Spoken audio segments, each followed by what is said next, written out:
எல்லோருக்கும் வணக்கம். தமிழகத்தில் உள்ள அரசியல் சூழ்நிலை இப்போது ரொம்ப படுமோசமாக இருக்கிறது. மக்களை நன்றாக சிந்தித்து அந்தந்த இடத்தில் யார் நல்ல லீடர்களோ அவர்களுக்கு ஓட்டளியுங்கள் தயவு செஞ்சு. ஏனென்றால் இதில் எந்த ஜாதி மதம் இதெல்லாம் பார்க்காதீங்க தயவு செஞ்சு. ஏனென்றால் சில பேர் இந்த கம்யூனிட்டியை பார்த்து ஓட்டு போடுவாங்க. அப்படி பண்ணாதீங்க தயவு செஞ்சு. நல்லவர்களுக்கு கண்டிப்பாக ஓட்டளிக்க வேண்டும் என்பது என்னோட குறிக்கோள். இன்னொரு விஷயம் என்னவென்றால், அரசியல் இதற்கு முன்னால் இருப்பது போன்று இப்போது தெரியவில்லை.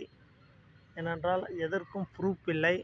ஆகையால் இந்த வீடியோ இத்துடன் சுமூகமாக முடிக்கிறேன். மிகவும் சிந்தித்து செயல்பட வேண்டும். அரசியல் சூழ்நிலைகளில் நிறைய பேர் அரசியலில் குதிக்கின்றார்கள். மக்கள் குழப்பம் வேண்டாம். இப்போதைக்கு யார் நல்ல அரசியல் லீடர் அவரை பார்த்து ஓட்டளியுங்கள். நன்றி, வணக்கம்.